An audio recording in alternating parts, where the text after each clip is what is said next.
चलिए, welcome to Mathshala. This is lecture number 9, real analysis. हम लोग लास्ट लेक्चर में बात कर रहे थे कि लिमिट पॉइंट की, और हमने ये डिस्कस किया था कि लिमिट पॉइंट सीक्वेंस में दो तरह से मिलते हैं।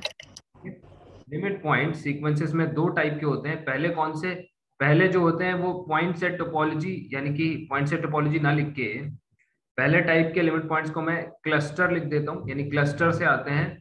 और दूसरे आते हैं जो इनफाइनाइट टाइम्स रेंज सेट में रिपीट होते हैं। और मैंने कहा था कि यही वाले इंपॉर्टेंट है, क्योंकि ये तो विजिबल होते हैं, ये तो सबको दिख जाते हैं। ठीक है, so infinite times repeat repeated in range set. आज हम लोग इसी लिमिट पॉइंट की चर्चा को, लिमिट को आगे बढ़ाएंगे। ठीक है, और मैं आपको पहला रिजल्ट बताऊंगा जो इंश्योर करता है लिमिट पॉइंट का existence. So the question with which we are starting our class is what ensures existence of limit point. आगे हम लोग एग्जिस्टेंस ऑफ लिमिट भी सीखेंगे। ठीक है, सवाल शायद आप समझ रहे होंगे। सवाल मैं ये पूछना चाह रहा हूं कि ऐसी कौन सी कंडीशंस हैं, व्हाट का मतलब है कंडीशंस। ठीक है, you need to tell conditions. कौन सी कंडीशन है जिसके अंडर लिमिट पॉइंट की गारंटी मिलती है, limit point of sequences guarantee मिलती है। तो वो पहला रिजल्ट मैं आपको लिखवाने जा रहा हूं जहां पर लिमिट पॉइंट की गारंटी मिलती है या लिमिट पॉइंट के रिगार्डिंग बात होती है। ये रिजल्ट जो है, ये रियल एनालिसिस का बड़ा फेमस रिजल्ट है, और ये जो है वो सेट के लिए इस्तेमाल होता है। ये सेट के लिए इस्तेमाल होता है, सेट के लिए इस्तेमाल होता है। इसका नाम है बोल्जानो-वेस्ट्रॉस थ्योरम। क्या नाम है? Bolzano Weierstrass theorem. क्या आप में से किसी ने इसका नाम सुना है? यस और no? Yes sir. Very good. Yes sir. दो टाइप है। पहला टाइप किसके लिए है? सेट के लिए, Bolzano Weierstrass theorem for real sets. और दूसरा है Bolzano Weierstrass theorem for sequences. Sequences. मैं कहूंगा कि इसको दो नामों से मत जानो, ये एक ही है। इवेंचुअली ये दोनों एक ही बात कहते हैं। मैं अभी प्रूव कर दूंगा कि ये दोनों कैसे एक ही बात कहते हैं। ठीक है, Bolzano Weierstrass theorem for set says every, it has a beautiful proof, so that I am leaving on you. आप लोग प्रूफ देख लीजिए। Every infinite and bounded subset of R has at least one limit point।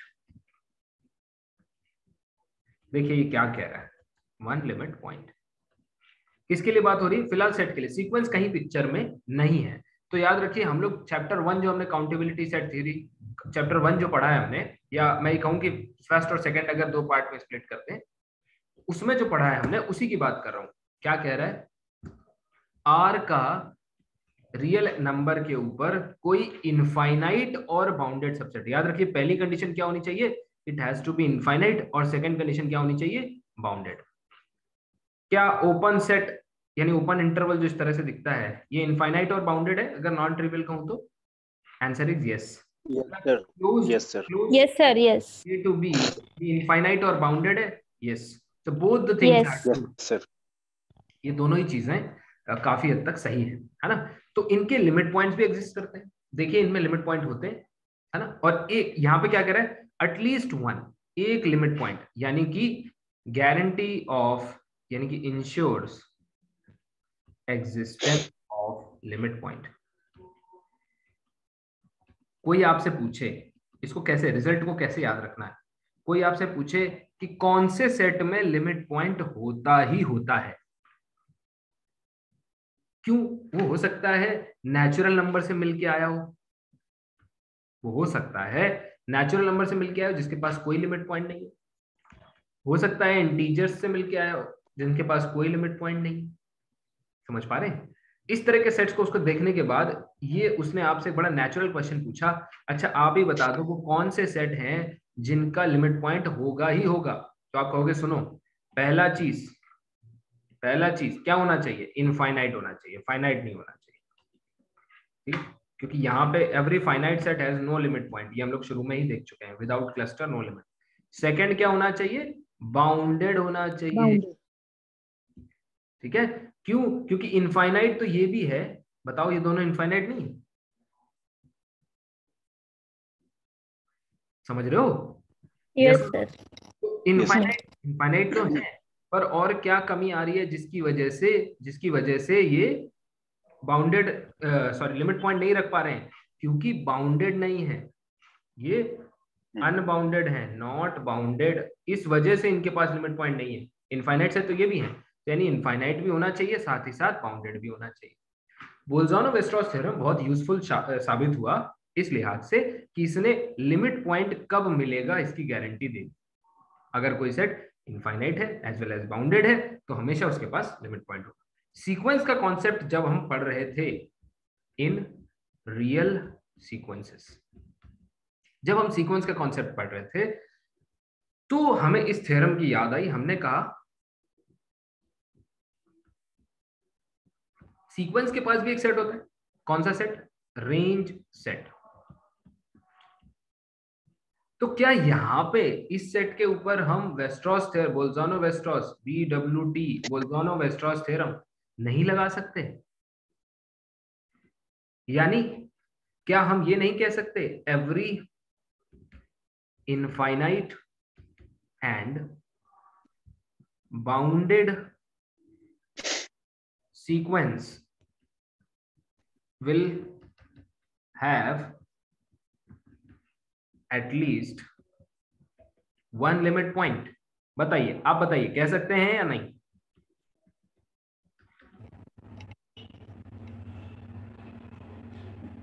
Yes sir. बोल सकते हैं? Yes sir. अब जब इस बात को बोल सकते हैं तो थोड़ा देखिए, इसको थोड़ा सा ठीक कर लेते हैं। Every infinite and bounded sequence will have at least one limit point. क्यों? क्योंकि सीक्वेंस का सीधा मतलब हम यहाँ पर रेंज सेट से ले रहे हैं, because of its range set.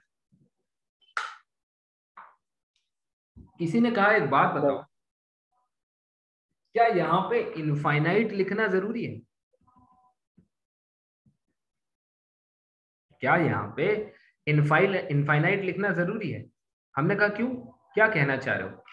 उसने कहा क्या ये स्टेटमेंट करेक्ट है? आप देखना,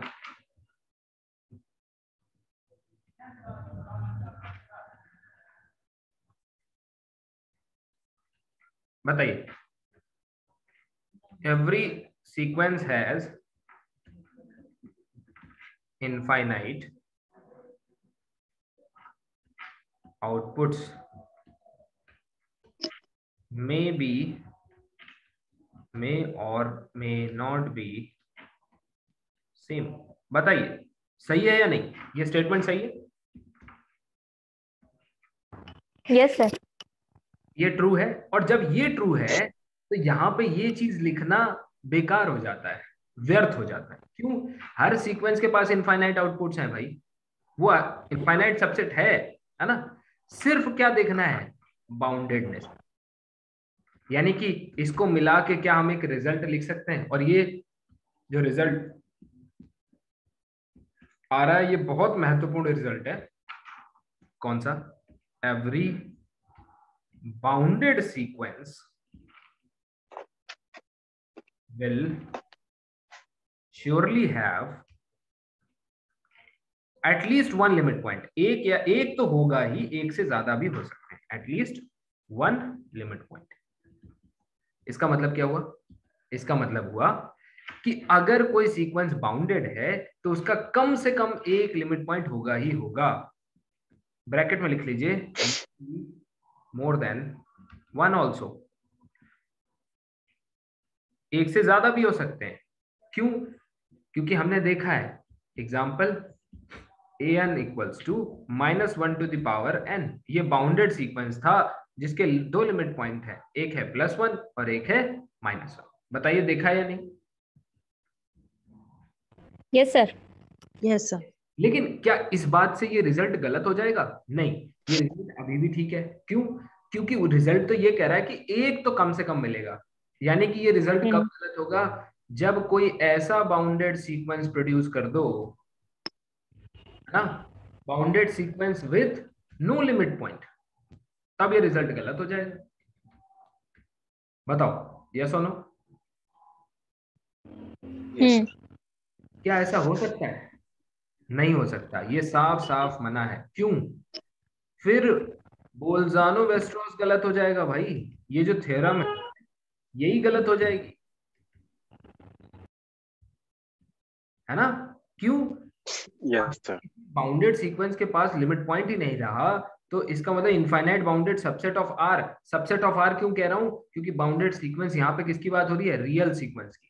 तो आउटपुट क्योंकि रियल है, इसलिए वो ऑटोमेटिकली सबसेट ऑफ आर बन जाता है। ठीक है, इसका मतलब ये स्टेटमेंट कभी ट्रू नहीं हो सकता, बाउंडेड सेट के पास एक या एक से ज्यादा लिमिट पॉइंट हमेशा ही होंगे। अब कोई पूछे, दूसरा क्वेश्चन पूछे, व्हाट अबाउट अनबाउंडेड सेट्स या अनबाउंडेड सीक्वेंसेस। मतलब क्वेश्चन क्या है? क्वेश्चन है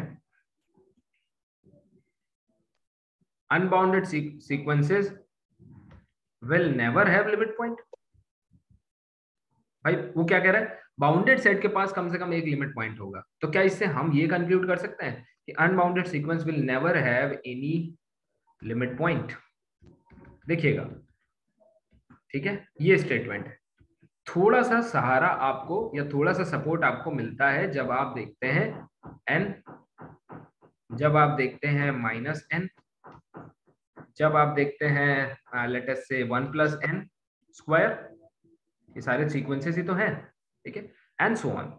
तो आपको ये सहारा मिलता है कि यस, अनबाउंडेड सीक्वेंसेस का लिमिट पॉइंट नहीं होगा, है ना, बाउंडेड सीक्वेंस का एक लिमिट पॉइंट होता है। तो यहां तक ये बात समझ में आ रही है? क्या कोई काउंटर एग्जांपल है आपके लिए इस स्टेटमेंट का, या फिर मैं कह दूं कि ये स्टेटमेंट सही है?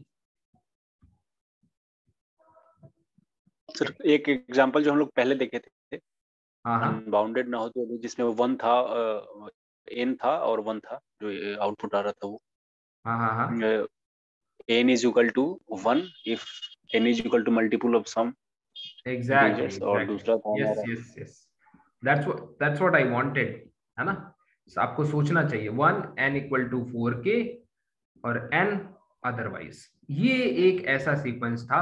देखो आपको ना छोटे छोटे, मैंने क्या कहा है, वो 2-3 एग्जांपल याद रखो, आपके सारे स्टेटमेंट आपको पता चलने शुरू। ये एक अनबाउंडेड सीक्वेंस है या नहीं? Yes sir. Plus unique limit point, unique limit point, इसका मतलब ये जो स्टेटमेंट लिखी हुई है ये टोटली फॉल्स है, फॉल्स। फिर कंक्लूजन ये है कि बाउंडेड सीक्वेंस अगर है तो bounded sequence implies limit point, लेकिन अनबाउंडेड है तो नो लिमिट पॉइंट, ऐसा गलत है। ये स्टेटमेंट सही है, ठीक है। और अगर ये लिखा हो कि अनबाउंडेड सीक्वेंस के पास कोई लिमिट पॉइंट नहीं होगा, नो लिमिट पॉइंट, तो ये स्टेटमेंट गलत है, ठीक है। नो लिमिट पॉइंट, ये स्टेटमेंट आपकी सरासर गलत है, ठीक है। बहुत ही महत्वपूर्ण रिजल्ट है ये, इसको ध्यान में रखिए, है ना, कि बाउंडेड सीक्वेंस के पास हमेशा एक लिमिट पॉइंट तो होता ही है, मिनिमम एक, है ना, श्योरिटी। अच्छा, श्योरिटी बहुत, यस बोलिए। सर हमारे पास ये हमेशा कैसे पॉसिबल हो कि अगर फाइनाइट सीक्वेंस हमारे पास हो, तो मान लीजिए किसी के पास शॉर्ट टर्म हो 1 से लेकर 100 तक, फिर उसमें बाउंडेड भी हो गया, 1 हो गया और फिर उसके बाद 100 हो गए, वो और इसमें वो फिर फाइनाइट, वो जो फाइनाइट सीक्वेंस है वो मुझे आप बना के दिखाइए, आप कैसे कह रहे हैं, मतलब समझ रहे हैं मैं क्या पूछ रहा हूँ? उसमें आपको लिमिट पॉइंट नहीं मिलेगा, 1 2 3 4 लेंगे ना आप, उसमें आप क्लस्टर नहीं बनेगा। नहीं नहीं, आप मुझे वो फाइनाइट पॉइंट वो डिफाइन कैसे करेंगे, एन वो सिखा दीजिए, सिर्फ इसमें बाउंडेड भी बन जाए, है ना। Yes sir. मैंने आपको समझाया है ना कि n belong to natural number, यहाँ पे इनपुट वाली मशीन सेट है और ये इनफाइनाइट अच्छा, इनपुट डालेगी ही डालेगी, हाँ हाँ हाँ हाँ, है ना। तो आप जो सोच रहे हैं वो क्या सोच रहे हैं पता है? आप सोच रहे हैं रेंज सेट के बारे में, और जी मैं आपसे सोचने को कह रहा हूँ आउटपुट सेट के बारे में, यानी आउटपुट कलेक्शन के बारे में जो आने वाला है, वो तो हमेशा इनफाइनाइट होगा ना। उस सेंस में मैंने कहा, है ना। अब देखिए आगे बढ़ाते हैं चर्चा को, ठीक है। मैं आपको कुछ बातें यहीं पे क्लियर कर दूं। पूरे मैथमेटिक्स में, ठीक है, एग्जिस्टेंस और यूनिकनेस की बड़ी चर्चा होती है। कई बार आपको, जैसे आप सिस्टम ऑफ इक्वेशन पढ़ें, ठीक है, सिस्टम ऑफ इक्वेशंस, कहाँ कहाँ ये चीजें देखने को मिलती हैं, वैसे तो हर जगह ही। हाँ, ओडीई पढ़ें, मैं आपको खुद पढ़ाऊंगा ओडीई में, फंडामेंटल थ्योरम के बारे में पढ़ाऊंगा, तो वहां से आपको ये मिलेगा।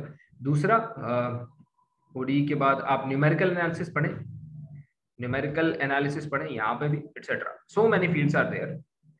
जहां पर बात, अच्छा रियल की तो मैंने लिखा ही नहीं, रियल भी होता है भाई, रियल में तो काफी रिजल्ट्स हैं। एग्जिस्टेंस और यूनिकनेस के रिजल्ट्स इंपॉर्टेंट क्यों है? तो पहले तो एग्जिस्टेंस का रिजल्ट इंपॉर्टेंट क्यों है, इसको समझ लीजिए एक छोटे से एग्जांपल से। ये ऐसे सवाल हैं जो आपसे कभी भी इंटरव्यू में पूछे जा सकते हैं, या कोई स्टूडेंट आपका पूछ सकता है, इसको समझिए। एग्जिस्टेंस का सवाल इसलिए इंपॉर्टेंट है बिकॉज मान लीजिए एक गांव है, ठीक है, और गांव में पानी की समस्या है और आप नल लगाना चाहते हैं, पानी चाहिए आपको, ठीक है। तो क्या आप पूरा गांव खोद देंगे? क्या करेंगे? सबसे पहले पॉसिबिलिटी देखेंगे, है ना, कोशिश करेंगे कि एक पॉसिबिलिटी मिले। अच्छा, यहाँ पे खुदाई करना शुरू करेंगे, 3 डायमेंशन में खुदाई करना शुरू करेंगे, पानी निकला तो ठीक, नहीं निकला तो दूसरी जगह करेंगे, यही तो करते हैं, है ना। मान लीजिए यही, मतलब आजकल ये नहीं करते, अब तो टेक्नोलॉजी है, पर मान लीजिए कहीं कोई आया, ये बात बहुत पुरानी है ना, मान लीजिए आप 15वीं शताब्दी की बात कर रहे हैं, 15th सेंचुरी, ठीक है। मान लीजिए आपने यहाँ पे, मतलब ये गांव परेशान था, अचानक से कोई इंसान आया, ठीक है, उसने कहा मैं आपको बताता हूँ पानी कहाँ मिलेगा। उसने कहा सुनो यहाँ खोदो, जो टेस्ट किए होंगे वो उसकी मर्जी, उसने क्या टेस्ट किया वो जाने। उसने कहा यहाँ खोद दो पानी मिलेगा। आपने जैसे ही यहाँ पे पंपिंग शुरू की, जहाँ पे खोदना शुरू किया, आपको पानी मिलने लगा। बताइए इस आदमी के जो एग्जिस्टेंस रिजल्ट, ये जो रिजल्ट है जो उसने दिया वो क्या है? एग्जिस्टेंस के बारे में है ना, इसकी वैल्यू पता चली आपको। कोई भी रिजल्ट मैथमेटिक्स में जो किसी सॉल्यूशन के एग्जिस्टेंस की बात करता है ना, वो बहुत इंपॉर्टेंट होता है। जैसे मैंने आपसे कहा sin x equals to 3/2, first day मैंने ये सवाल पूछा था, आप में से बहुत सारे लोग फंस गए थे। अब आप जानते हैं कि इसका कोई सोल्यूशन नहीं है। मान लीजिए आप किसी ऐसी जगह पे गए जहां कोई नहीं जानता है कि इसका सोल्यूशन है, they may spend many years on this, सोचने में समझने में बहुत सारा समय जाया कर सकते हैं, और बाद में आप गए, आपने कहा ऐसा ऐसा लॉजिक है, ये तो कभी हो ही नहीं सकता, नो सोल्यूशन। यानी कि तो इनसे पूछिए कि एग्जिस्टेंस या नॉन एग्जिस्टेंस का जो रिजल्ट है, जो देखते ही बता दे कि कहाँ एग्जिस्ट करेगा सोल्यूशन और कहाँ नहीं करेगा, वो कितना इंपॉर्टेंट रहा होगा। इन्होंने अपने कई साल खराब कर दिए और नहीं बता पाए, लेकिन आपने एक रिजल्ट का इस्तेमाल किया, छोटे से ऑब्जर्वेशन का इस्तेमाल किया, और आपने बता दिया कि एग्जिस्ट नहीं करेगा। अब बात आती है यूनिकनेस की। मान लीजिए इन्होंने तमाम मेहनत करते हुए sin x इक्वल्स टू 0, ठीक है, या फिर let me tell you tan x equals to 0, मान लीजिए इसका सोल्यूशन आपने एग्जिस्टेंस बता दिया, ठीक है, एक एग्जिस्ट करेगा, कौन? x equal to 0। अब इन्होंने क्या किया, इस गांव के लोगों ने फिर से बहुत सारा समय जाया कर दिया किसमें? दूसरा सोल्यूशन ढूंढने में। मतलब can there be something non zero for which tan x equals to 0? Can there be something, tan x नहीं, एक्चुअली मुझे लिखना चाहिए e to the power x minus 1, ठीक है, x इक्वल टू 0 इसका सोल्यूशन है, लेकिन केवल x इक्वल टू 0 इसका सोल्यूशन है। क्या इनको कभी कोई रिजल्ट मिलेगा? क्या कोई नॉन जीरो x मिलेगा जिसके लिए सोल्यूशन सेटिस्फाई होगा? No sir, no sir. इसका मतलब ये फिर से ईयर वेस्ट हो गए। और अब ये वेस्ट क्यों हुए? क्योंकि इनको यूनिकनेस के रिजल्ट के बारे में नहीं पता था कि ये रिजल्ट, ये जो सोल्यूशन है ये यूनिक होता है, दूसरे की कभी खोज करना ही नहीं। Don't look for some other solution because this particular problem has unique solution. इसलिए एग्जिस्टेंस और यूनिकनेस का बहुत बहुत इंपॉर्टेंस है ना। चलिए आगे बढ़ते हैं। तो पहले लिमिट पॉइंट के एग्जिस्टेंस की बात हुई, अब बात करते हैं एक बहुत महत्वपूर्ण रिजल्ट की।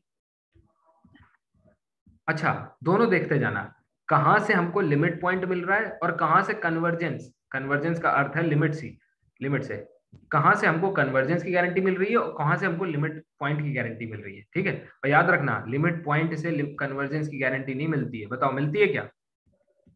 लिमिट पॉइंट से क्या कोई कंडीशन लगा देने से नो सर, नो कन्वर्जेंस की गारंटी मिलती है? मैं कह दूं नो। यूनिक लिमिट पॉइंट है, एक ही है, तब भी मत मानना, यस सर। तब भी मत मानना, है ना, तो कभी नहीं मिलती है।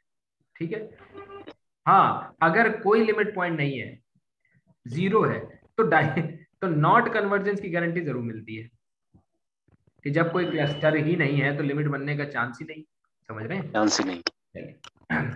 अब ये तो बेसिक कुछ फंडामेंटल बातें हैं। एक इंपॉर्टेंट रिजल्ट है जो मैं लिखवाना चाहता हूं आपको, इंपॉर्टेंट रिजल्ट है, एवरी मोनोटोनिक सीक्वेंस। ठीक है, मोनोटोनिक सीक्वेंस का मतलब समझ रहे हैं? जैसे मोनोटोनिक फंक्शन होता है वैसा ही मोनोटोनिक सीक्वेंस। इसमें जब मैं मोनोटोनिक कह रहा हूं तो इसमें इंक्रीजिंग यानी मोनोटोनिकली इंक्रीजिंग और मोनोटोनिकली डिक्रीजिंग दोनों शामिल हैं। कुछ भी हो चलेगा, दोनों में से एक भी होगा तो चलेगा। ठीक है, तो मोनोटोनिकली इंक्रीजिंग और डिक्रीज, जब भी मैं अकेले मोनोटोनिक कहूंगा तो ये दोनों ही केस शामिल है। Every monotonic sequence has eight most one limit point, at most one limit point. ऐसा क्यों है?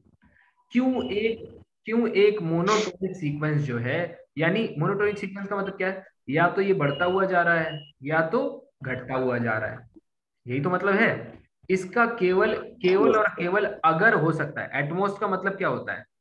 आओ इसको समझें। एटमोस्ट का मतलब क्या है? अधिक से अधिक। या तो ज्यादा से ज्यादा। एग्जैक्टली आइदर जीरो और यूनिक, यानी कि या तो नहीं होगा, ठीक है, और होगा तो यूनिक होगा। यानी सीधी सी बात है, एक से ज्यादा तो कभी हो ही नहीं सकता। किस केस में? मोनोटोनिक सीक्वेंस के केस में। आप पूछेंगे सर मोनोटोनिक सीक्वेंस के पास ऐसी क्या स्पेशलिटी है जिसकी वजह से वो दूसरा लिमिट पॉइंट नहीं रख पाता है? देखिए वो बड़ी इंटरेस्टिंग चीज है और एक सेकंड में आपको समझ में आ जाएगी। देखो, अगर मैं आपसे कहूं कि एक सीक्वेंस है जो एक जगह पे क्लस्टर बनाता है, ठीक है, एक यानी कि मोनोटोनिक है, ठीक है, मोनोटोनिक है, मोनोटोनिक है, तो अगर वो कहीं क्लस्टर बना रहा होगा, समझिएगा, अगर वो कहीं क्लस्टर बना रहा होगा, ठीक है, तो वो जगह एक ही होगी। क्यों? दूसरी जगह के लिए उसको अपना नेचर चेंज करके फिर से दूसरी जगह क्लस्टर बनाना पड़ेगा, तो वो अपना मोनोटोनिक नेचर खो देगा। It will lose its monotonic. जैसे एग्जांपल के तौर पे -1 टू द पावर n, इसको अगर आप देखें तो ये दो जगह क्लस्टर बनाता है। कहाँ?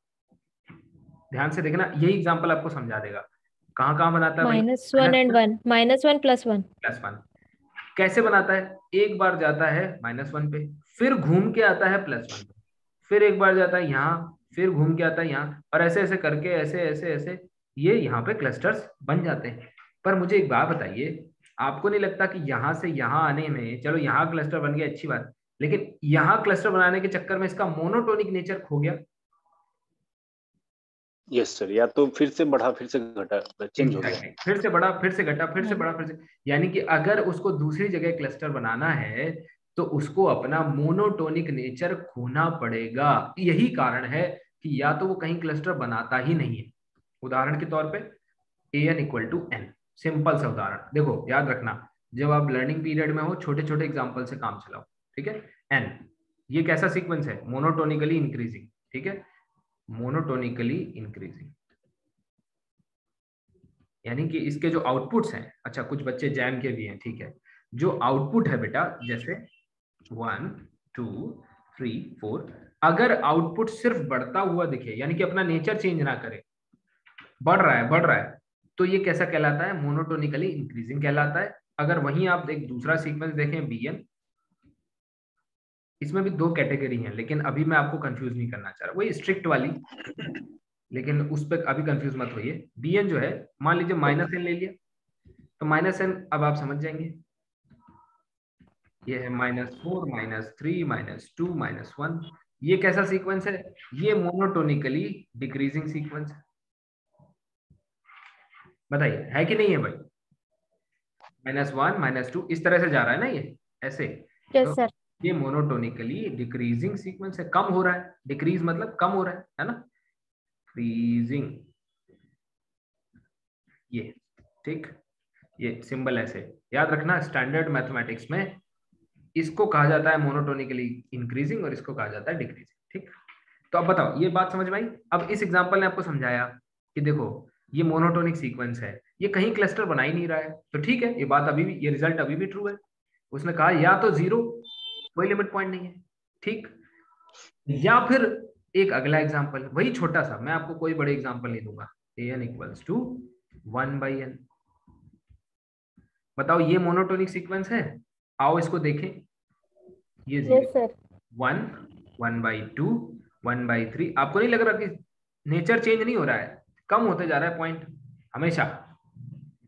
1 से 1/2 यानी कम हुआ, फिर कम हुआ, फिर कम हुआ, और कम हुआ, और कम हुआ, और कम हुआ, और यहाँ पर क्लस्टर बन गया।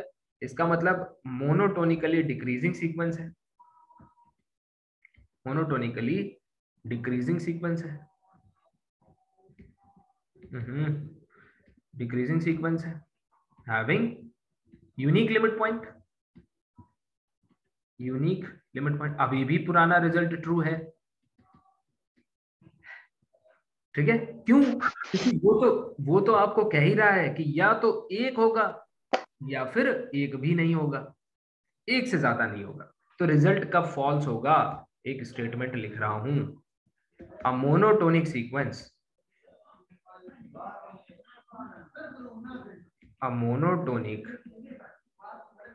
sequence can have 2 limit points। बताइए ये स्टेटमेंट ट्रू है या फॉल्स? फॉल्स है सर। एग्जैक्टली, ये स्टेटमेंट फॉल्स है, ये ट्रू है, यहाँ पे ये ट्रू है, ये एग्जांपल भी तो है। फॉल्स क्यों है? वही, अगर दो क्लस्टर बनाएगा, यहां से यहां, यहां यहां, यहां यहां, ठीक है, फिर यहां दो क्लस्टर बनाएगा, तो अपना मोनोटोनिक नेचर खो देगा, फिर ये मोनोटोनिक नहीं रहेगा, ठीक है। मोनोटोनिक का मतलब होता है कि भाई सेल्फ रिस्पेक्ट वाला, ठीक है। सेल्फ रिस्पेक्ट मतलब एक बार जो बढ़ना शुरू कर दे तो सिर्फ बढ़े, और एक बार जो घटना शुरू कर दे तो सिर्फ घटे। ऐसा नहीं है कि थोड़ा मौका दे के बढ़ रहा है, मौका दे के घट रहा है। तो स्वाभिमानी सीक्वेंस जो होता है वही मोनोटोनिक होता है आम जिंदगी में, समझ रहे? चलिए, अब एक बहुत जबरदस्त आपको कंक्लूजन देता हूं इन दोनों रिजल्ट का। अगर मैं आपसे कहूं, क्या एक सीक्वेंस है, देखूंगा कितने बच्चे पकड़ पाएंगे, आराम से, जल्दबाजी मत करना, 10 सेकंड ज्यादा ले लो, ठीक है। मैंने कहा एक सीक्वेंस है जो कि बाउंडेड है, ठीक है, और साथ ही साथ मोनोटोनिक है, क्या गारंटी मिलेगी?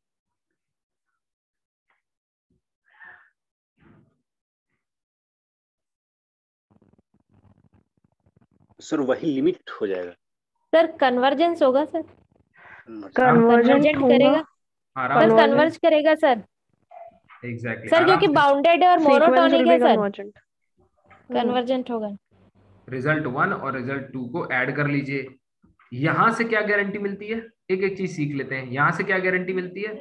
एवरी सर बाउंडेड वो सीक्वेंस बाउंडेड है, will at least at least one limit point, 1 limit point, one exactly. Limit point. यानी वन लिमिट पॉइंट है। एक से ज्यादा तो होगा ही होगा, एग्जिस्टेंस तो है ही। मोनोटोनिक एंड मोनोटोनिक है तो at most one limit point. At most one limit point. अब जरा इनको मर्ज करो, क्योंकि दोनों ही है ना एक साथ, यस सर, तो एटमोस्ट एटलीस्ट, तो सर वन ही लिमिट पॉइंट होगा उसमें। एग्जैक्टली। इसको और इसको मर्ज करोगे तो ये क्या देगा? Unique, unique limit. ठीक है, यूनिक लिमिट पॉइंट। और आप जानते हैं ये भी एक इंपॉर्टेंट रिजल्ट और ऑब्जर्वेशन है, क्या? बड़ा अच्छा रिजल्ट है, बड़ा अच्छा रिजल्ट है, क्या? एवरी ठीक है, bounded sequence with unique limit point is always convergent.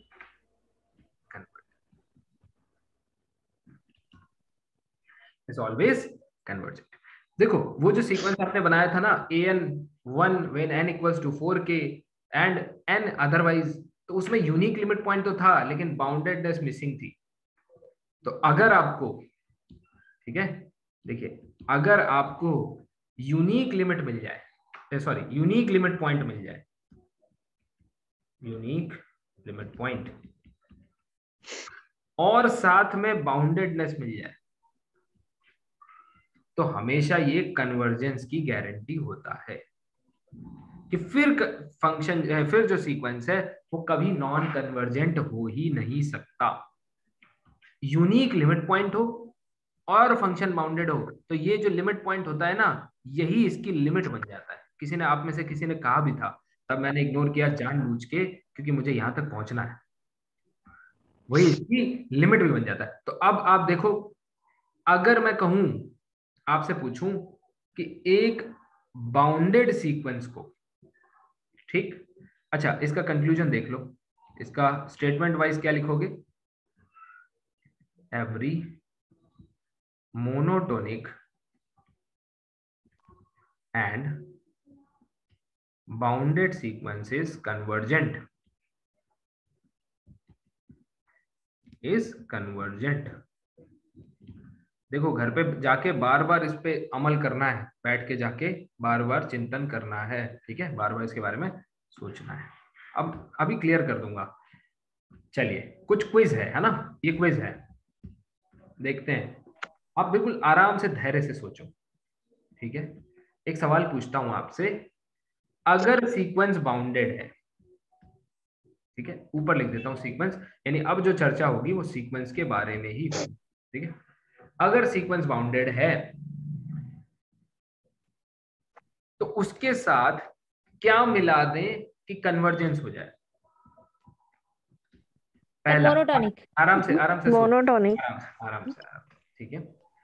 अगर सीक्वेंस अनबाउंडेड है तो उसके साथ क्या मिला दें, ठीक है, आपको टाइम दूंगा मैं, उसके साथ क्या मिला दें कि कन्वर्जेंस मिल जाए? अगर सीक्वेंस यूनिक लिमिट पॉइंट रखता है, यूनिक लिमिट पॉइंट रखता है, तो क्या मिला दें कि कन्वर्जेंस मिल जाए? और चौथा, अगर सीक्वेंस मोनोटोनिक है तो उसके साथ क्या मिला दें कि वो कन्वर्ट, ठीक है। मैं आपको आराम से, इत्मीनान से 1 मिनट का टाइम दूंगा, आराम से सोचो फिर बताओ, ठीक है। जब मैं पूछूं तब बताना,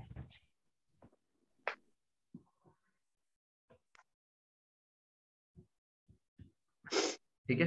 तो देखिए यहाँ पे ये चीजें मुझे लग रहा है क्लियर होंगी कि बाउंडेडनेस में यूनिक लिमिट पॉइंट ये मिला दो, या फिर यानी कि इनमें से कोई भी चलेगा, और लगा दिया बीच में, और लगा दिया है, मोनोटोनिक या फिर unique limit point, it will give. Unbounded होना कभी कन्वर्जेंट नहीं देगा, क्योंकि बेसिक नीड ही है बाउंडेड होना। Unbounded sequence will never converge, ठीक है।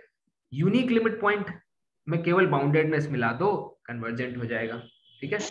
यूनिक लिमिट पॉइंट में, सॉरी मोनोटोनिसिटी में बाउंडेडनेस मिला दो, काम हो जाएगा, ठीक है। आगे बढ़ते हैं। अब देखिए, आप पूछेंगे सर वेक्टर स्पेस जब हम लोग पढ़ते हैं, इसके तुरंत बाद सब स्पेस पढ़ा जाता है, हमने सीखा है। जब हम लोग रिंग पढ़ते हैं तब इसके तुरंत बाद सब रिंग पढ़ा जाता है।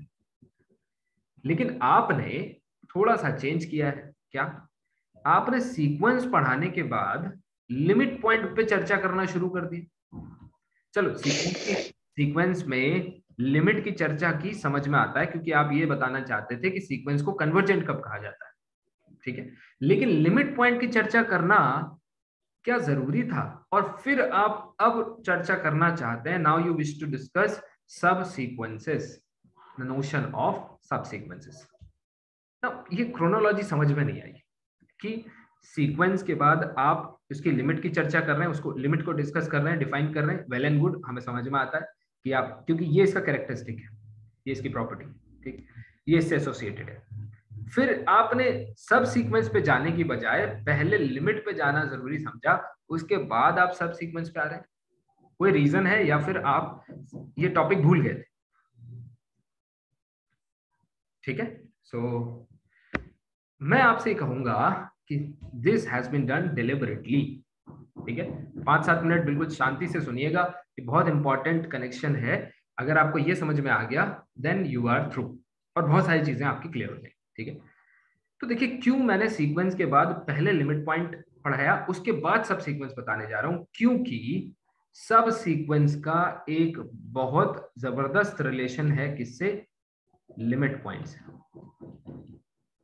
सब सीक्वेंस का, और ये रिलेशन को ट्रिपल स्टार बना लीजिए, क्योंकि ये ना सिर्फ एग्जाम के लिए इंपॉर्टेंट है बल्कि कई सारे रिजल्ट्स को डायरेक्टली आपको प्रूव कर देगा।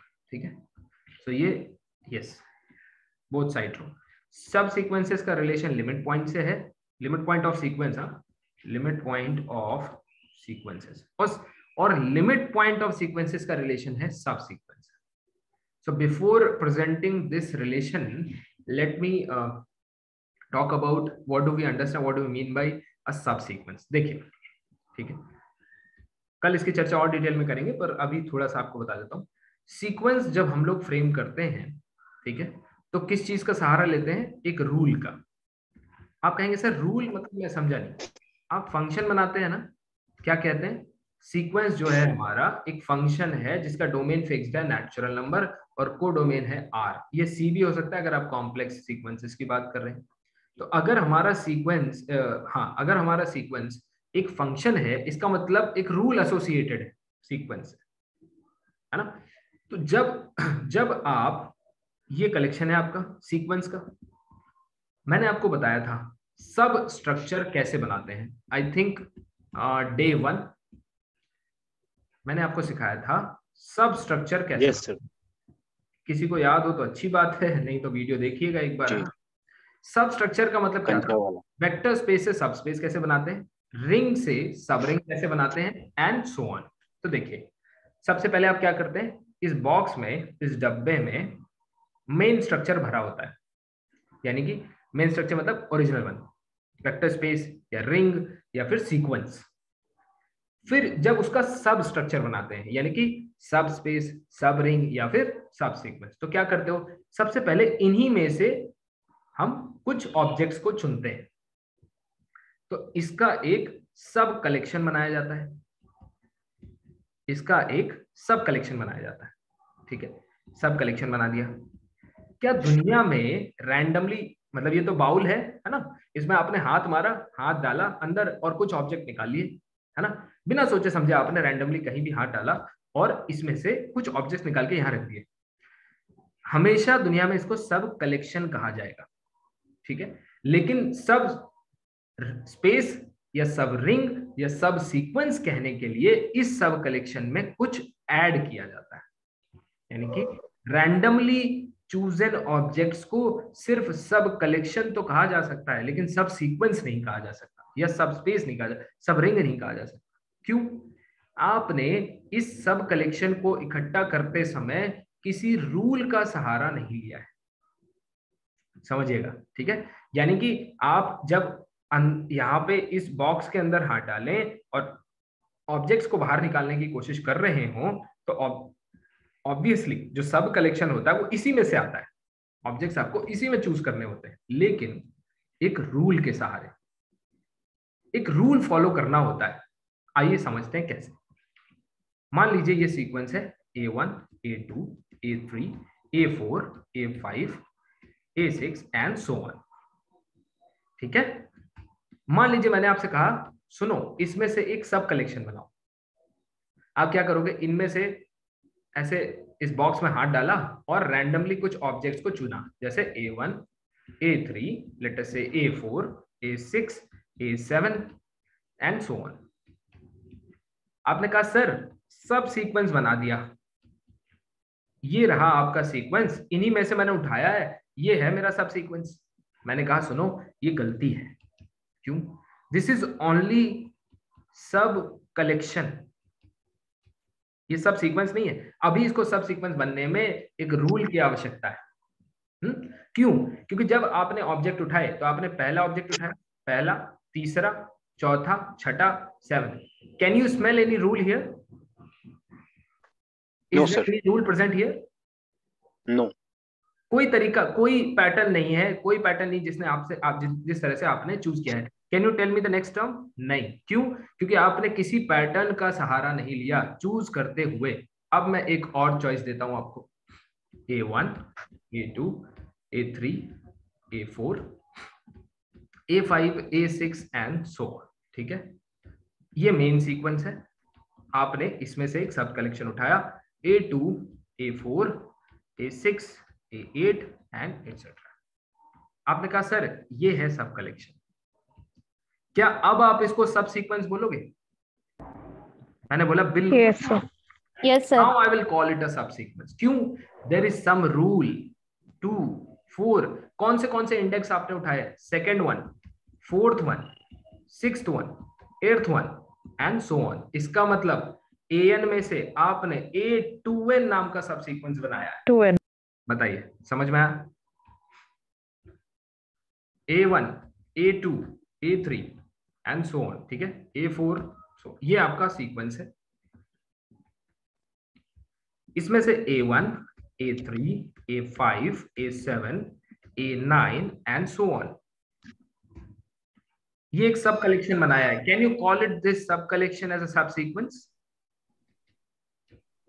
Yes sir. क्यों?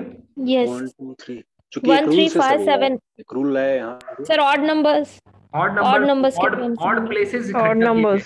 ऑड प्लेसेस इकट्ठा किए गए हैं। फर्स्ट प्लेस, थर्ड प्लेस, ठीक है, ऐसे चूज किया है हमने। यानी कि an में से हमने क्या बनाया है? A2n+1। बताइए, समझ में आया? Sir Yes, sir. अब मुझे एक बात बताइए, an स्क्वायर, क्या an में से an स्क्वायर बनाना है? बताइए क्या क्या लेंगे? Sir, 1 4 A1 A4 A9 yes, very good, A16 very good, very good. A25 Yes, and and so so on. on. Now, is the mystery behind subsequences resolved, solved, over? Yes, sir. Is it clear now? Yes, sir. चल, ठीक है। तो ये है तरीका। बहुत बार लोग confuse हो जाते हैं, an लिखा होता है, फिर लिखा होता है ank, है ना? अब ये ank क्या है भाई, यही समझ में नहीं आता। इसका इससे क्या रिश्ता है, क्या रिलेशन है इसका, है ना? अब समझ में आ रहा है कि सीक्वेंस को दर्शाते कैसे हैं। A2n, A4n, अब कुछ भी लिखाओ, 9n+1, A2n- Sir, n+1 whole square ये भी ले सकते हैं, कुछ भी। an स्क्वायर, एग्जैक्टली, कुछ भी। कोई एक पैटर्न होना चाहिए जिससे आप सब कलेक्शन बना रहे हैं, देन यू आर थ्रू। ठीक है भाई, समझ में आया? चलिए, yes sir. Yes, thank you so much. Sir yes sir एक लास्ट में डाउट था, जैसे हम लोग ये सब कलेक्शन उठाए, ठीक है, यस और इसको हम सब सीक्वेंस बनाना चाहते हैं, किसी सीक्वेंस का सब कलेक्शन लिया और उसको हम सब सीक्वेंस क्लेम करना चाहते हैं, तो ये हमारे लिए कंपलसरी नहीं होगा कि जो सीक्वेंस का जो रूल है वही रूल इस पे इम्पोज हो, बिल्कुल, इसके अलावा भी किसी भी तरीके का एक रूल होना चाहिए। ये बात सर आप समझा रहे थे। इसका मतलब क्यों? क्योंकि यहाँ पे ऑपरेशन क्या है? ऑपरेशन है you are collecting the objects at certain places. वो जो प्लेस का रूल है वो आपको फॉलो करना है। किस रूल से आप वो प्लेसेस से उठा रहे हैं, पहले घर से, तीसरे घर से, पांचवें घर से, सातवें घर से, ऐसे आपने प्लेसेस, है ना? तो बेसिकली सब सीक्वेंस में जो सफिक्स होता है, ये जो नीचे आप देख रहे हैं, ये जो है, ये क्या है? यही वो रूल है जिससे आप सब कलेक्शन बनाते हैं, है ना? अब आगे आपको बताऊंगा कि इसका लिमिट पॉइंट से क्या रिश्ता है, कल की क्लास में ये करेंगे। Thank you so much for joining. Thank you.